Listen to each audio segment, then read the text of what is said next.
Chromatin structure, अगर हम DNA की बात करें, अगर डीएनए को एक लाइन के अंदर जोड़ दिया जाए तो वो तकरीबन 1 मीटर या उससे भी ज़्यादा का बनता है। तो इस तरह से डीएनए एक डेलिकेट स्ट्रक्चर्स के अंदर हमारी बॉडी के अंदर पाया जाता है, यानी कि वो कंडेंस फॉर्म के अंदर ज़्यादातर पाया जाता है। कंडेंस मतलब इकट्ठा हुआ हुआ। क्रोमैटिन मटेरियल जो होता है वो इस तरह से कंडेंस हुआ हुआ होता है कि एक न्यूक्लियस के अंदर फिट हो सके। डीएनए का ये स्ट्रक्चर होता है बेसिकली एक कंडेंस फॉर्म के अंदर होता है, एक न्यूक्लियोसोम बनाता है। तो न्यूक्लियोसोम क्या होता है? डीएनए के क्या होता है कि इसने लूप करना होता है, यानी कि ये इर्द गिर्द लिपट जाता है हिस्टोन प्रोटीन्स के अंदर।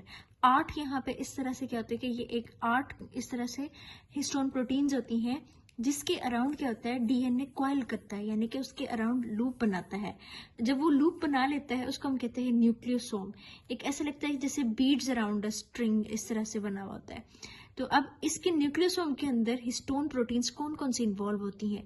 H2A, H2B, H3 और H4 जो है ये हिस्टोन प्रोटीन बनाती हैं। इसके अलावा एक हिस्टोन प्रोटीन होती है जो कि H1 होती है। ये जो H1 प्रोटीन होती है हिस्टोन प्रोटीन, ये लिंकर होती है, यानी कि ये डीएनए को लिंक कर रही होती है। हिस्टोन प्रोटीन्स, डीएनए, तमाम हिस्टोन प्रोटीन्स और डीएनए मिलकर एक न्यूक्लियोसोम बनाते हैं। सो इसमें क्या करना होता है? बेसिकली स्टेबलाइज करना होता है क्रोमैटिन के फाइबर को। डीएनए के ऊपर नेगेटिव चार्ज होता है। अब ये जो नेगेटिव चार्ज होता है फॉस्फेट ग्रुप्स की वजह से बना होता है। लार्ज हिस्टोन प्रोटीन्स होती हैं। हिस्टोन प्रोटीन्स का मतलब ये किस तरह से बनती हैं? पॉजिटिव और नेगेटिव चार्ज जो होते हैं वो अट्रैक्ट करते हैं, यानी कि डीएनए के ऊपर नेगेटिव चार्ज होता है उसके फॉस्फेट ग्रुप की वजह से, जबकि हिस्टोन प्रोटीन के ऊपर पॉजिटिव चार्ज होता है उसके अमाइनो एसिड्स की वजह से। उसके अंदर लाइसिन और आर्जिनिन होते हैं हिस्टोन के अंदर, जिसकी वजह से पॉजिटिव चार्ज होता है। माइटोसिस के अंदर डीएनए कंडेंस करता है क्रोमोसोम्स के अंदर फॉर्म के अंदर, और इसके अलावा डीएनए और हिस्टोन की synthesis S phase of cell cycle के अंदर होती है, ये बात याद रहे। इसके बाद क्या होता है कि माइटोकॉन्ड्रिया जो होता है उसका अपना डीएनए होता है सर्कुलर फॉर्म के अंदर, इसके अंदर किसी भी किस्म की हिस्टोन प्रोटीन नहीं होती। सो ये हो गया हमारे पास क्रोमैटिन स्ट्रक्चर। नेक्स्ट हम बात करें क्रोमैटिन की डिफरेंट टाइप्स होती हैं, हिट्रोक्रोमैटिन, यूक्रोमैटिन। अगर हम हिट्रोक्रोमैटिन की बात करें, हिट्रोक्रोमैटिन इस तरह से देखिए कंडेंस बना हुआ होता है, अपेयर करता है डार्क कलर का। इलेक्ट्रॉन माइक्रोस्कोप के ऊपर जब हम उसको देखते हैं तो डार्क कलर का एच शेप्ड इस तरह का बना हुआ होता है हिट्रोक्रोमैटिन। ये स्टेरिकली इनएक्सेसिबल होता है। ट्रांसक्रिप्शन इसकी इनएक्टिव होती है। रीजन ये होती है मिथाइलेशन ज्यादा होती है, एसिटाइलेशन ज्यादा कम होती है। याद रहे ऐसी चीजें जिनके अंदर मिथाइलेशन ज्यादा होती है उसका मतलब ये होता है कि डीएनए कम एक्टिव हो रहा है, लेकिन अगर एसिटाइलेशन कम है तो ये भी यही शो करा रहा है कि जो डीएनए की साइंथेसिस है वो कम हो रही है। लेकिन इसके बरक्स अगर मिथाइलेशन कम है, एसिटाइलेशन ज्यादा है, तो डीएनए को सपोर्ट करता है वो। हिट्रोक्रोमैटिन हाईली कंडेंस होता है, हिडन क्रोमैटिन होता है। बार बॉडीज इनएक्टिव एक्स क्रोमोसोम्स होती हैं, ये विजिबल होती हैं पेरिफेरी ऑफ न्यूक्लियस के ऊपर। नेक्स्ट हमारे पास है यूक्रोमैटिन। यूक्रोमैटिन का मतलब ये होता है कि ट्रू क्रोमैटिन होता है इसके अंदर। तो इसमें लेस कंडेंस्ड फॉर्म होती है। अगर लाइटर नजर आते हैं इलेक्ट्रॉन माइक्रोस्कोप के ऊपर, ई जो है ये इसको शो कर रहा है, ये वाला पार्ट, ठीक है। ये लेस कंडेंस फॉर्म होते हैं, ट्रांसक्रिप्शनल लेकिन एक्टिव होते हैं और एक्सेसिबल होते हैं। क्रोमैटिन एक्सप्रेस होता है इनका। नेक्स्ट मिथाइलेशन की, यानी कि मिथाइलेशन हो रही है तो दैट मीन्स कि डीएनए की जो साइंथेसिस है उसका डिफॉल्ट आ रहा है। रिवर्सिबली चेंज कर देती है एक्सप्रेशन ऑफ डीएनए सेगमेंट की without changing its sequence. Involve होती है ageing, carcinogenesis, epigenetics, genome imprinting, transposal element repression और एक्स क्रोमोसोम की इनएक्टिवेशन के साथ। डीएनए मिथाइलेशन जो होती है वो इम्प्रिंटिंग कराती है। Methylation with in gene promoter यानी कि सीपीजी आइलैंड्स के अंदर हो तो वो टिपिकली रिप्रेस कर देती है, यानी कि साइलेंस कर देती है जीन की ट्रांसक्रिप्शन को। सीपीजी मिथाइलेशन डीएनए को म्यूट कर देती हैं, यानी कि एम से मिथाइलेशन एम से म्यूट कर देती हैं। डिसरेगुलेटेड डीएनए मिथाइलेशन होती है फ्रेजाइल एक्स सिंड्रोम के अंदर, ये एक उसकी एग्जांपल होगी। नेक्स्ट आ जाते हैं हम हिस्टोन की मिथाइलेशन के ऊपर। इसी तरह से हिस्टोन प्रोटीन की अगर मिथाइलेशन हो जाए तो वो रिवर्सिबली ट्रांसक्रिप्शन को सप्रेस कर देती है और एक्टिवेशन करा देती है। डिपेंड करता है कि किस जगह पर मिथाइल ग्रुप की लोकेशन है। हिस्टोन मिथाइलेशन मोस्टली म्यूट कर देती है डीएनए को। लाइसिन और arginine residues of histones methylated होते हैं, ये एक उसकी एग्जांपल आ जाती है। नेक्स्ट हिस्टोन की acetylation, removal of histone positive charge relax कर देता है डीएनए की कॉइलिंग को, जिसकी वजह से क्या होती है कि ट्रांसक्रिप्शन का चांसेस ज़्यादा हो जाते हैं। एग्जाम्पल उसकी होती है थायराइड हार्मोन की सिंथेसिस, जो कि अल्टर्ड होती है by acetylation of thyroid hormone receptor. Histone जो होती है एसिटाइलेशन करा देती है, डीएनए की एक्टिव करा देती है। नेक्स्ट आ जाती है हिस्टोन की D acetylation, removal of acetyl groups, tight कर देता है डीएनए की कॉइलिंग को, ट्रांसक्रिप्शन कम हो जाती है। हिस्टोन डी एसिटाइलेशन रिस्पॉन्सिबल होती है अल्टर्ड जीन एक्सप्रेशन की। हंटिंगटन डिजीज के अंदर हिस्टोन डी एसिटाइलेशन डीएक्टिवेट कर देती है डीएनए को। तो ये इससे इसको याद करना है। So this is all about molecular structures. Next अगर हम बात करें न्यूक्लियोटाइड्स की, सो न्यूक्लियोटाइड्स में ये बात याद रखें कि न्यूक्लियोटाइड्स के अंदर दो टाइप्स आ जाती हैं। न्यूक्लियोसाइड की फॉर्म के अंदर हो सकते हैं या न्यूक्लियोटाइड की फॉर्म के अंदर हो सकते हैं। न्यूक्लियोसाइड के अंदर बेस और सिर्फ राइबोज शुगर होती है, डीऑक्सी राइबोज शुगर, जबकि न्यूक्लियोटाइड के अंदर एक फॉस्फेट ग्रुप भी एडेड होता है, यानी कि बेस, डीऑक्सी राइबोज शुगर और फॉस्फेट। ये तमाम लिंक्ड होते हैं 3 prime to 5 prime phosphodiester bond के साथ। 5 प्राइम एंड जो होता है वो इनकमिंग न्यूक्लियोटाइड का होता है, जो कि बियर करता है ट्राईफॉस्फेट को, ठीक है, जो कि एक एनर्जी सोर्स होता है बॉन्ड के लिए। प्यूरिन्स और पायरेमिडीन्स दो टाइप्स के होते हैं न्यूक्लियोटाइड्स। ये फॉर्म है कि किस फॉर्म के अंदर एग्जिस्ट करते हैं, ये उसकी टाइप्स होगी। प्यूरिन्स को याद रखना है कि प्योर एज गोल्ड, यानी कि प्यूरिन के अंदर एडेनिन और गुआनिन शामिल होती हैं और इसकी 2 रिंग्स होती हैं, ठीक है। पायरेमिडीन को याद रखना है कि cut the pyramid, cut CUT, cut the pyramid, एक पायरामिड होता है यानी कि एक रिंग बनाता है, ठीक है, कट द पायरामिड। इसमें इसके बाद क्या होता है कि अगर हम इसकी बात करें तो डीएमिनेशन रिएक्शंस होते हैं। अगर तो हम इनकी एग्जांपल्स की बात करें तो साइटोसिन जो होती है वो यूरेसिल के अंदर कन्वर्ट होती है, एडेनिन जो होती है हाइपोजेंथीन में, गुआनिन जेंथीन के अंदर, 5 मिथाइल साइटोसिन जो होती है वो थायमीन के अंदर कन्वर्ट होती है। यूरेसिल सिर्फ और सिर्फ RNA के अंदर होती है, जबकि थायमीन सिर्फ और सिर्फ DNA के अंदर होती है। मिथाइलेशन ऑफ यूरेसिल जो होती है वो थायमीन बना देती है। नेक्स्ट अगर हम बात करें इनकी तो इसी तरह से जो साइटोसिन गुआनिन है इसमें 3 हाइड्रोजन बॉन्ड्स होते हैं, ये स्ट्रॉन्गर बॉन्ड होता है, जबकि एडेनिन थायमीन के दरमियान में दो होते हैं बॉन्ड्स हाइड्रोजन के। साइटोसिन टू गुआनिन कंटेंट ज्यादा होता है, जिसकी वजह से क्या होता है कि मेल्टिंग टेम्परेचर ऑफ DNA भी बढ़ सकता है। तो इसके बाद हम अगर अमाइनो एसिड की बात करें तो अमाइनो एसिड प्यूरिन की सिंथेसिस के अंदर जो इंपॉर्टेंट होते हैं, ये MCQ में बार बार पूछा जाता है, उसको हम कहते हैं गैग से याद रखना कि इसके अंदर ग्लाइसिन, एस्पार्टेट और ग्लूटामीन शामिल होते हैं, जो कि प्यूरिन की सिंथेसिस के लिए हेल्प आउट करते हैं। Next test for the detection जो होते हैं, अगर हम बात करें कि हम जेनेटिक्स के अंदर जीन्स की किस तरह से बच्चों के अंदर ना डिटेक्शन करानी होती है, कैरियोटाइपिंग फॉर्म के अंदर करा सकते हैं, क्रोमोसोम्स की फॉर्म के अंदर, या फिर फिश टेस्ट होता है जिसको हम फ्लोरेसेंट इन सिटू हाइब्रिडाइजेशन करा देते हैं। अब ये किस तरह से कराते हैं, सैंपल्स किस तरह से ले लेते हैं, बोन मैरो का ले सकते हैं, क्रोनिक विलाई, एमनियोटिक फ्लूइड और ब्लड का ले सकते हैं। ये एक MCQ था। Next de novo synthesis of pyrimidine और प्यूरिन की, ज्यादातर ये इम्यूनोसप्रेसिव, एंटी न्यूप्लास्टिक और एंटीबायोटिक ड्रग का जो फंक्शन होता है उसको इंटरफेयर करते हैं न्यूक्लियोटाइड सिंथेसिस के साथ। ये जो तमाम चीजें हैं इन न्यूक्लियोटाइड सिंथेसिस के अंदर क्या कराती हैं, इंटरफेयर कराती हैं और उनको डिस्टर्ब कर देती हैं।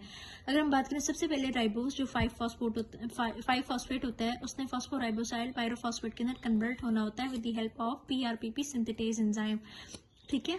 तो ये जो PRP होता है इसने 2 पाथवे के अंदर जा सकता है, आइदर ये UMP बनाता है या IMP बनाता है। अगर हम बात करें IMP की तो ये प्यूरिन बनाती है, ठीक है, प्यूरिन बेस्ड प्रोडक्शन होती है या reuse form of salvage pathway बनती है, डी नोवो सिंथेसिस होती है। अब इसके लिए क्या क्या अमाइनो एसिड्स चाहिए होते हैं, उसके लिए हमें हमारे पास एस्पार्टेट, ग्लाइसिन और ग्लूटामीन और टेट्राहाइड्रोफोलेट चाहिए होते हैं, अमाइनो एसिड्स चाहिए होते हैं प्यूरिन्स के लिए। अब PRP ने IMP बनाना है, IMP ने AMP और GMP बनाना होता है, ठीक है। तो नेक्स्ट अगर हम बात करें पायरेमिडीन की बेस प्रोडक्शन के लिए, इसको एस्पार्टेट चाहिए होता है। सबसे पहला स्टेप इसमें ये होता है कि ग्लूटामीन और कार्बन डाइऑक्साइड के ऊपर एक्ट करते हैं CPS2 यानी कि कार्बामाइल फॉस्फेट सिंथेटेज 2 एंजाइम एक्ट करता है और इसने क्या बनाना है, कार्बामाइल फॉस्फेट बनाना होता है, ठीक है। इसके प्रोसेस के अंदर 2 ATP जो होते हैं वो कन्वर्ट हो जाते हैं 2 ADP और फॉस्फेट ग्रुप के अंदर, साथ ही साथ इसने ग्लूटामेट बना देना होता है, ठीक है। अब ये जो CMP है इसने कन्वर्ट होना होता है ओरेटिक एसिड के अंदर, ठीक है। इसके लिए इसको एस्पार्टेट चाहिए होता है। तो नेक्स्ट ओरेटिक एसिड ने साथ ज्वाइन करना होता है PRP के साथ, इसने बना देना होता है UMP, ठीक है। अगर ये इम्पेयर्ड हो जाए तो ओरेटिक एसिड्यूरिया हो सकता है, यानी कि इसका लेवल जो होता है वो बढ़ सकता है। ये दोनों मिलकर क्या करते हैं, UMP बना देते हैं। UMP UDP के अंदर कन्वर्ट होता है। अब इस UDP की 2 फेट होती हैं, या तो ये CTP बनाता है या DUDP बनाता है, ठीक है, with the help of ribonucleotide reductase enzyme। अब इस DUDP ने कन्वर्ट होना होता है DUMP के अंदर, और एज ए रिजल्ट ये DUMP के ऊपर थायमिडाइलेट सिंथेज एंजाइम एक्ट करता है और उसने DTMP कन्वर्ट हो जाना होता है। अब इस प्रोसेस के अंदर एक टेट्राहाइड्रोफोलेट कन्वर्ट होता है DHF के अंदर, तो ये इसके अंदर यूज होता है। तो इसी तरह से इस DHF के ऊपर नॉर्मली डाईहाइड्रोफोलेट रिडक्टेज एंजाइम एक्ट करता है, उसको फिर टेट्राहाइड्रोफोलेट के अंदर कन्वर्ट हो जाता है, जो कि इवेंचुअली N5-10 मिथाइलिन टेट्राहाइड्रोफोलेट के अंदर कन्वर्ट हो जाता है। इस तरह से ये साइकिल चलता रहता है। अब हमने कुछ ड्रग्स की बात करनी है कि ये जो CPS2 है, तो इसने क्या कराना होता है, यूरिया साइकिल के अंदर भी ये एक्ट कर रहा होता है। नेक्स्ट हम इसकी बात करेंगे पायरिमिडीन सिंथेसिस को कौन कौन सी चीज़ें स्टॉप कराती हैं। लीफ्लोनामाइड की अगर हम बात करें, इसने क्या कराना होता है, इसने इनहिबिट कराना होता है डाईहाइड्रोऑरोटेट डिहाइड्रोजिनेज एंजाइम को। एज अ रिजल्ट क्या होता है कि ये स्टेप जो होता है नहीं हो पाता। ठीक है, तो नेक्स्ट अगर हम बात करें 5-फ्लोरोयूरेसिल की, इसने इनहिबिट कराना होता है 5-FDUMP, जो कि इनहिबिट कराता है थायमिडाइलेट सिंथेज की। एज अ रिजल्ट DTMP जो होता है वो कम हो जाता है। अब इसकी एक प्रोड्रग होती है जिसको हम केपसिटाबैन जो होता है वो कहते हैं। इसने भी क्या करना होता है, इसको इनहिबिट कराना होता है। केपसिटाबैन ने इसको इनहिबिट कराना होता है, इस प्रोसेस को इनहिबिट कराना होता है। नेक्स्ट अगर हम बात करें प्यूरिन सिंथेसिस के अंदर, इसमें 6-मरकैप्टोप्यूरिन की अगर हम बात करें, या फिर एजोथायोप्रिन जो इसकी प्रोड्रग होती है, इसने क्या कराना है, इनहिबिट कराना होता है D novo synthesis of purine कि ग्वानिन फॉस्फोराइबोसाइल ट्रांसफेरेज के ऊपर एक्ट करेगी और उसको इनहिबिट करा देती है। एजोथायोप्रिन जो होती है वो मेटाबोलाइज होती है वाया प्यूरिन डिग्रेडेशन पाथवे, जो कि लीड करती है इम्यूनोसुप्रेशन, जबकि उसको एडमिनिस्टर किया जाए ज़ैंथीन ऑक्सीडेज इनहिबिटर के साथ। नेक्स्ट आती थी ड्रग माइकोफिनोलेट रिबावेरिन, जो कि इनहिबिट कराती है इनोसिन मोनोफॉस्फेट डिहाइड्रोजनेज को। तो नेक्स्ट अगर बात करें प्यूरिन पायरिमिडीन सिंथेसिस की, हाइड्रोक्सी यूरिया इनहिबिट कराता है ribonucleotide reductase enzymes. As a result ये जो स्टेप है ये नहीं हो पाता, UDP कन्वर्ट नहीं हो पाता DUDP के अंदर। नेक्स्ट मेथोट्रेक्सेट और ट्राइमेथोप्रिन और पायरिमेथामीन जो होते हैं वो इनहिबिट कर देती हैं डाईहाइड्रोफोलेट रिडक्टेज एंजाइम को। एज अ रिजल्ट क्या होता है कि डीऑक्सीथाइमिडीन मोनोफॉस्फेट जो होता है वो कम हो जाता है ह्यूमंस के अंदर। इन ह्यूमंस मेथोट्रेक्सेट होता है, बैक्टीरिया के अंदर ट्राइमेथोप्रिन और प्रोटोजोआ के अंदर पायरिमेथामीन जो होते हैं वो शामिल होता है। अगर हम इस एंजाइम की बात करें, 2 एंजाइम्स होते हैं CPS1 और CPS2, ये इसकी टाइप्स होती हैं। ठीक है, CPS1 जो होता है माइटोकॉन्ड्रिया के अंदर, यूरिया साइकिल में और लिवर में मिलता है, जबकि CPS2 साइटोसोल के अंदर होता है, पायरिमिडीन सिंथेसिस के अंदर, और ये मोस्ट ऑफ द सेल्स के अंदर मौजूद होता है। ये उसकी लोकेशन जरूरी है। प्यूरिन सैल्वेज डेफिशिएंसीज, सबसे पहले आपको बताना चाहिए कि राइबोस 5-फॉस्फेट IMP के अंदर कन्वर्ट होता है। IMP ने GMP या फिर AMP बना देना होता है। अगर हम बात करें इसकी कन्वर्जन की, तो इसके ऊपर एक्ट करता है PRPP सिंथेटेज एंजाइम, जिसने सबसे पहले इस राइबोस 5-फॉस्फेट को PRPP के अंदर कन्वर्ट कराना होता है। अब PRPP फिर क्या करता है, IMP बनाता है। ठीक है, नेक्स्ट इसमें क्या होता है कि D novo synthesis of purine हो रही होती है इस साइड के ऊपर। इसमें क्या होता है कि IMP AMP में कन्वर्ट हो जाता है या GMP में कन्वर्ट हो जाता है। अब इस AMP को न्यूक्लिक एसिड भी बनाते हैं और एडिनोसिन भी बनाता है। एडिनोसिन के ऊपर अगर PRP एक्ट करे और APRT एक्ट करे तो उसने AMP बनाना होता है। ठीक है, नेक्स्ट अब इस AMP की फेट ये होती है कि ये मजीद एडिनोसिन को कन्वर्ट करा सकती है inosine with the help of adenosine deaminase enzyme की हेल्प से। ठीक है, अगर हम बात करें इसकी, तो IMP ने इनोसिन बनाया, इनोसिन ने फिर मजीद हाइपोजेंथीन बनाना होते हैं, जिसके और नेक्स्ट इसके ऊपर जेंथीन ऑक्सीडेज एंजाइम एक्ट करता है तो जेंथीन बना दी, फिर इसके ऊपर जेंथीन ऑक्सीडाइज एक्ट किया, उसने यूरिक एसिड बना दिया। और अब इसके ऊपर क्या होता है कि यूरेट ऑक्सीडेज या फिर जिसको रेस्पिरिकेज कहते हैं, ये एक्ट करेगा और उसने को एलेंटाइन के अंदर कन्वर्ट कर देता है। इस तरह से इसकी एक्सक्रीशन हो जाती है। ये जो था ये डिग्रेडेशन पाथवे था। नेक्स्ट अब GMP बना सकता है, न्यूक्लिक एसिड ने भी GMP बनाया और गोनासिन बनाती है, फिर वो गोनाइन के अंदर कन्वर्ट हो गया। अगर हम इसकी बैकवर्ड की बात करें तो इसके ऊपर अगर HGPRD एक्ट करे और यानी कि हाइपोजेंथीन के जो एंजाइम्स हैं और PRP एक्ट किया तो ये गोनिन को गोनासिन और GMP के अंदर कन्वर्ट करा देती है। नेक्स्ट अगर हम IMP की बात करें तो उसमें क्या होता है कि हाइपोजेंथीन इनोसिन और IMP के अंदर कन्वर्ट हो जाती है। नेक्स्ट न्यूक्लिक एसिड जो होता है न्यूक्लियोटाइड्स बनाता है, न्यूक्लियोसाइड बनाए और इसके अलावा फ्री बेसिस बना दे, कैटाबॉलिज्म हो गई उसकी। तो इस तरह से होता है ये सारा कुछ। अब इन स्टेप्स के अंदर कुछ भी चीज़ डिस्टर्ब हो जाए तो फिर क्या होता है। आप इसमें दो एग्जांपल्स की बात करते हैं। अगर एडिनोसिन डी एमिनेज एंजाइम की डेफिशिएंसी हो जाए तो उसकी वजह से severe combined immuno deficiency syndrome होता है, जिसकी वजह से फेलियर टू थ्राइव बच्चों के अंदर होता है। और इसके अलावा इम्यून डेफिशिएंसीज होती हैं, वो रिकरेंट इन्फेक्शंस होते हैं, और साथ ही साथ क्या होता है कि डायरिया की कंप्लेन होती है पेशेंट्स के अंदर। एडा की वजह से क्या होता है कि डिग्रेडेशन ऑफ एडिनोसिन और डी ऑक्सी एडिनोसिन नहीं हो पाती, और डी एटीपी बढ़ गया, राइबो न्यूक्लियोटाइड रिडक्टेज एक्टिविटी कम होगी, डीएनए की प्रिकर्सर सेल्स कम हो सकते हैं, लिम्फोसाइट्स कम हो सकते हैं, और ऑटोसोमल रिसेसिव ये सेकंड जो होती है ऑटोसोमल रिसेसिव होती है। नेक्स्ट अगर हम बात करें लीच-नेहान सिंड्रोम में, इसमें डिफेक्ट होता है HGPRT का, यानी कि ये एब्सेंट होता है, ये प्यूरिन सल्वेज का डिफेक्ट होता है। GMP कम हो जाएगा, IMP भी कम हो जाएगा, क्योंकि ये दोनों एंजाइम इसके पर डिपेंड करते हैं। और एज अ रिजल्ट क्या होता है कि प्यूरिन के अंदर कंपनसेटरी प्यूरिन सिंथेसिस बढ़ जाएगी, PRP भी बढ़ गया, और इसके अलावा एक्सेस यूरिक एसिड की प्रोडक्शन, इस स्टेप से एक्सेस यूरिक एसिड की प्रोडक्शन होना शुरू हो जाती है। ठीक है। नेक्स्ट ये जो है लीच-नेहान सिंड्रोम एक्स लिंक्ड रिसेसिव होता है, ये एग्जांपल्स में पूछा जाता है। एक्सेस की वजह से अगर हम साइंस और सिम्टम्स की बात करें तो इसको याद करने का निमोनिक है HGPRT, यानी कि इसमें hyper uricaemia, gout, pissed off यानी कि एग्रेसिव बिहेवियर, सेल्फ म्यूटिलेशन और रेड ऑरेंज क्रिस्टल्स शामिल होते हैं यूरिन के अंदर, और टेंस मसल्स होते हैं, डिस्टोनिया होगा। इसके ट्रीटमेंट के लिए हम एलोपेरिनॉल और फेबोक्सिस्टैट देते हैं पेशेंट्स को। Next is genetic code features. चार होते हैं इसमें। अनएम्बेगुअस, डीजनरेट, जिसको हम रिडंडेंट, कॉमालेस, और इसके अलावा जिसको हम नॉन ओवरलैपिंग भी कहते हैं, यूनिवर्सल कोड।